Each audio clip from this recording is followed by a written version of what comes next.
Nós, a Europa, tem a ver com a Europa, tem a ver consigo. À sexta, uma reflexão sobre a atualidade europeia. Nós, a Europa, hoje com Marco Teles, geógrafo, colaborador do Europe Direct Madeira. Boa tarde, Marco Teles. Olá, boa tarde, Marta. Vamos falar da atualidade. Começamos com a realidade nacional, com as eleições presidenciais e os resultados que naturalmente foram o grande tema da semana. Sim, sem dúvida. A noite eleitoral do passado domingo foi de facto muito particular, com algumas revelações, outras situações veio no fundo confirmar aquilo que já esperávamos, mas de facto esta semana o tema forte tem sido ainda o resultado das eleições. E sobre isto apenas referir talvez algo que também já aqui havíamos falado a respeito de outras situações, que é de facto algo que me preocupa imenso, que me parece que a questão das eleições e do ato de votar tem-se tornado algo cada vez mais passageiro, mais rotineiro. E seria interessante nós pensarmos que, efetivamente, quando há um ato eleitoral, não é à toa que existem 24 horas de reflexão. E a palavra diz tudo, é um período de reflexão. Isto para dizer o quê? Que votar não é apenas fazer uma corzinha num quadradinho qualquer. Eu bem sei que realmente nestas eleições até tivemos a particularidade, uma coisa absolutamente inédita, que era votar num boletim de voto que tinha 14 cabecinhas, mas na verdade só 11 que contavam, portanto isto é uma coisa absolutamente surreal e pelos vistos não é a primeira vez que acontece. A segunda ronda com certeza será mais fácil porque temos apenas 2 candidatos e torna-se aí a escolha mais simples. Mas a verdade é que a questão das escolhas tem muito que se lhe diga. É preciso pensar-se que é um direito que se tem, mas o direito de voto é também uma arma fortíssima e acho que nem sempre se faz o bom uso desta arma que temos, e isso deve ser motivo de alguma preocupação. Pensar que temos um direito, mas associado a esse direito temos também o dever e a responsabilidade de pensar que aquele ato que qualquer cidadão faz tem depois consequências no presente e no futuro, e basta pensar, termino já com esta situação, basta pensar no que aconteceu, Marta, exatamente há um ano, do outro lado do Atlântico. Esta semana estamos a celebrar um ano de mandato de Donald Trump e ao fim do ano tivemos, permita-me a expressão, o filme de terror que todos nós bem sabemos. E a péssima notícia é apenas esta, é que o mandato dura 4 anos e ainda vamos no primeiro. Ainda faltam 3. Portanto, votemos em consciência em Portugal, certamente, na segunda volta das eleições presidenciais. E em qualquer parte, seja cá ou qualquer eleição, em qualquer parte do mundo, como é óbvio. Entretanto, realizou-se em Davos o Fórum Económico Mundial, um palco para Trump. Sem dúvida. O mundo, na verdade, sentou-se à espera de um espetáculo de Donald Trump e Trump assim o fez. Não defraudou as expectativas, devo dizer. Assistimos a uma espécie do cenário de um elefante numa loja de porcelana, de fina porcelana, e, portanto, tal como ele gosta, não passou despercebido, e foi de resto a estrela debaixo de todos os holofotes. Afinal, e não poderia ser de outra forma, estamos a falar de uma personalidade que é uma coisa inédita, tem um Nobel em casa, que não lhe foi atribuído pela Academia, convém sempre relembrar, foi atribuído uma cortesia da senhora Corina Machado, por algum instante teve um problema de coluna e que terá conduzido com certeza a essa situação. Mas não deixa de ser interessante o que se tem passado aqui em Davos. Aliás, Trump na longa intervenção que fez, referiu-se ao tema central e daí a grande expectativa da sua participação, que foi à Groenlândia, por diversas vezes referiu-se à Groenlândia como, cito, um gigantesco pedaço de gelo. A expressão técnica é um bocado simplória, mas foi isto que ele utilizou, e repetidamente também chamou a Groenlândia, trocou com a Islândia, o que terá causado, com certeza, muita perplexidade aos estudantes de geografia. Mas, enfim, isso será outro problema, é que de resto Trump já nos habituou nas suas intervenções. Mas a verdade é que estamos perante um novo mundo, entre aspas. Estamos, a expressão que a Marta utilizou agora e bem do novo mundo foi de resto também referida pelo vice-presidente da Comissão Europeia. e isto foi referido depois deste anúncio, que de certa forma apanhou toda a gente surpresa, em que afinal a aplicação dos direitos aduaneiros, o agravamento das famosas tarifas comerciais a 8 países europeus, Trump deu passo atrás, uma reviravolta política, e diz então que já não vai aplicar essas tarifas. Mas repare, este recuo momentâneo não serve de alívio para a União Europeia, é algo que tem que ser visto numa lógica temporária, e aliás o próprio Vice-Presidente da Comissão Europeia também alertou para isto. É óbvio que a União Europeia e os Estados Unidos continuam a ser parceiros, isso é inquestionável, mas e a expressão é dele, são parceiros concorrentes. Concorrentes em quê? São concorrentes nos mercados, portanto Trump continua a ver as coisas desta forma, e a parte financeira, a parte económica para ele, algo absolutamente fundamental, e estes dois blocos são também concorrentes no palco geopolítico, e portanto é nesta dinâmica e neste contexto que de facto a União Europeia tem que olhar para a sua relação com os Estados Unidos. E a esse propósito houve declarações que podemos considerar bombásticas. Tive pena não poder acompanhar tudo aquilo que se passou em Davos, porque pronto, estamos a falar da elite política, da elite económica, de CEOs de grandes empresas internacionais, e tudo o que foi falado ali tem realmente muito interesse. Não temos tempo, obviamente, para falar tudo, mas foi interessante ver, por exemplo, uma nova postura, nomeadamente de Macron. Vou citar aqui, Macron dizia o seguinte: é uma mudança para um mundo sem regras, onde o direito internacional é espezinhado e onde a única lei que parece importar é do mais forte.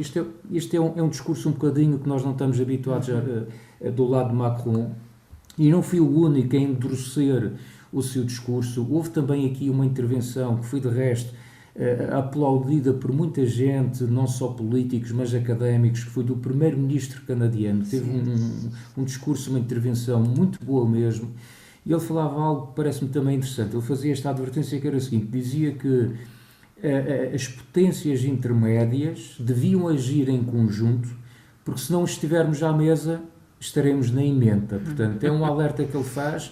Obviamente que ele também se revê, e por isso também as relações do Canadá com os Estados Unidos já não são as mesmas que eram há 1 ano ou 2 anos atrás, mas isto também é um conselho, é um alerta que serve perfeitamente para a Europa. E depois temos aqui, eu destacaria também uma intervenção que me pareceu muito interessante, é do governador da Califórnia. Ele dizia desalinhado, que, talvez, com Trump. Muito desalinhado, obviamente, com Trump, e ainda bem que nos Estados Unidos começam a ver, acho eu, cada vez mais desalinhados, se quiserem, mas que dizia que os líderes mundiais tinham que parar de ser cúmplices a toda esta situação, que é preciso assumir a espinha dorsal, e ele ia mais longe e dizia: não posso aceitar esta cumplicidade, devia ter trazido um monte de joalheiras para os líderes mundiais. Isto para dizer que, de facto, e nós já percebemos esta situação, e isto a experiência depois mostra como é que as coisas funcionam. Trump gosta de ser tratado como verdadeiramente um rei, mas nós já percebemos que não é pelo facto de ser muito bem tratado que ele responde da mesma forma. Portanto, é preciso também, a dada altura, o povo tem um ditado que esclarece isso muito bem: quem não se sente não é filho de boa gente. E realmente Trump também às vezes precisa que se fale um pouco de forma mais áspera, para entender que nós não somos todos, não andamos todos a reboque daquilo que ele dita. Não estamos de joelhos. Não estamos de joelhos, não podemos estar, porque isso aí seria o fim realmente do mundo tal como o conhecemos. Portanto, na sua cabeça tudo funciona de forma clara e os interesses deles são claros, mas o resto do mundo não pode ficar refém destas ideias, onde tudo é possível, onde a palavra diplomacia há muito deixou de existir. O senhor não sabe, obviamente, isso aqui que é, e neste momento a lei da força, seja pela força política, económica, militar, parece que é o que decide o avançar das coisas, e isso obviamente não pode continuar a ser assim. Não está esquecida a questão da Groenlândia, e há uma espécie de trégua, mas que não é muito confortável para os líderes da União Europeia. Não, de todo. Não é confortável, Marta, porque esta situação que surgiu ontem de uma possibilidade de um acordo, até isso é tudo muito estranho. Aliás, Trump já nos habituou a essa situação, porque Trump vem falar de um acordo, ninguém sabe exatamente que acordo é que é, sobretudo os visados que é a Dinamarca, portanto, ninguém sabe exatamente que acordo é, e depois temos o secretário da NATO a dizer que não houve reunião, não é? Não é um acordo, efetivamente houve uma reunião, uma conversa, mas que é, na verdade, um princípio de acordo, um princípio de entendimento. E, portanto, há aqui duas perspectivas completamente diferentes. O que importa, eu diria, é que, por exemplo, sobre essa matéria, o governo dinamarquês foi muito claro, que estão disponíveis para negociar tudo o que quisermos em termos políticos. A abertura dos dinamarqueses foi excepcional. Isto significa discutir a segurança, discutir investimentos, discutir a economia, mas a Dinamarca deixa claro, nunca discutir a soberania. Isso é uma linha vermelha e, aliás, é também essa lógica que a Comissão Europeia e von der Leyen também aproveitou para embarcar neste registro e tem assumido essa posição e, aliás, não pode ser de outra forma. Não pode ser de outra forma. Tem que ser esta a postura dos países europeus. Marco Teles, a semana passada fizemos referência ao facto de haver sessão plenária no Parlamento Europeu, sessão plenária marcada pelo assinalar dos 40 anos da adesão de Portugal e Espanha à União Europeia. Sim, não posso deixar de referir aqui a intervenção excepcional que aconteceu do rei Filipe de Espanha e do nosso Presidente da República, Marcelo Rebelo de Sousa. Porquê? Porque houve precisamente o convite da Presidente do Parlamento Europeu, a Roberta Metsola, a respeito precisamente do aniversário dos 40 anos da adesão de Portugal e Espanha. Como toda a gente sabe, portanto, isso efetivamente aconteceu, o Tratado de Adesão foi a 12 de junho, em 85 já, na altura para a entrada na conhecida CEE, Comunidade Económica Europeia. Este Tratado de Adesão oficialmente Portugal e Espanha tornaram-se membros a 1 de janeiro de 86, portanto, por isso é que estamos, efetivamente, agora a celebrar os 40 anos, e isso foi um passo decisivo para a transição destes dois países para uma democracia plena, relembrando aqui que estamos a falar de dois países que viveram durante décadas um regime de ditadura. Aliás, Metsola foi clara ao afirmar que estes dois países contribuíram, que esta entrada destes dois países na União Europeia foi também para eles um novo capítulo de liberdade e de oportunidades, veio permitir consolidar a democracia nestes dois países, mas por outro lado, não foi também só Portugal e Espanha que beneficiaram da entrada na Europa, mas nós também contribuímos, e contribuímos de que forma? Nós viemos, quer Portugal, quer a Espanha, reforçar a posição da Europa no além fronteiras, nomeadamente criando pontes ou ligações mais próximas, nomeadamente com outras geografias, nomeadamente a América Latina e os povos de África. Portanto, houve aqui partilha de ganhos, quer de um lado, quer do outro, como é óbvio. Falou-se também desse acordo entre a União Europeia e o Mercosul. Como se sabe, o acordo havia já sido assinado a 17 de janeiro, portanto, ainda no decorrer deste mês. A ideia deste acordo da União Europeia com o Mercosul é criar uma zona de comércio livre. E estamos a falar de uma zona de comércio livre enorme que vai apanhar qualquer coisa, ou que vai alcançar qualquer coisa como 700 milhões de pessoas, mas isto de facto tem criado alguma controvérsia. O que é que acontece? O Parlamento Europeu decidiu solicitar ao Tribunal de Justiça da União Europeia para avaliar se este acordo se encontra em conformidade com o Tratado da União Europeia. E realmente aqui a posição do Parlamento não é muito clara. Basta ver o resultado desta eleição.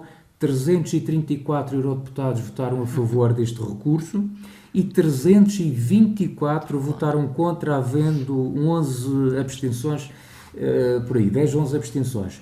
O que é que isto quer dizer? Isto não é muito comum, estes resultados nas votações, normalmente há ali uma maioria mais esclarecedora, mas neste caso há de facto aqui uma divisão muito clara de opiniões.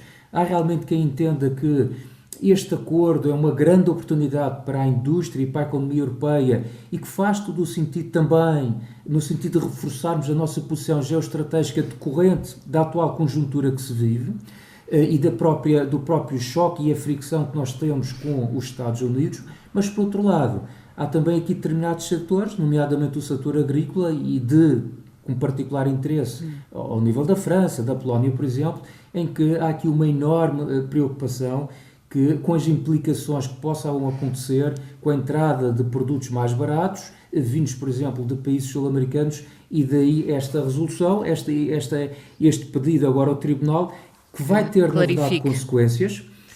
pois vai clarificar, mas a questão é que isto vai ter consequências jurídicas, vai ter consequências políticas. Sim. E vai ter em termos temporais, porque estes pareceres do Tribunal não vão aparecer ao fim de uma semana ou duas. Portanto, isto é algo que demora e, portanto, do ponto de vista político, perde-se o momento que estava a ser criado logo desta adesão. Há quem diga ali, por exemplo, esta situação parecia muito interessante que o Parlamento Europeu, ao pedir este parecer ao Tribunal, na verdade colocou o acordo num coma induzido. É uma expressão parece, de certa forma, acho que traduz, do ponto de vista prático, o que é que está aqui em causa com o resultado desta votação. Foi apresentada uma moção de censura à Comissão Europeia, no Parlamento Europeu, foi rejeitada.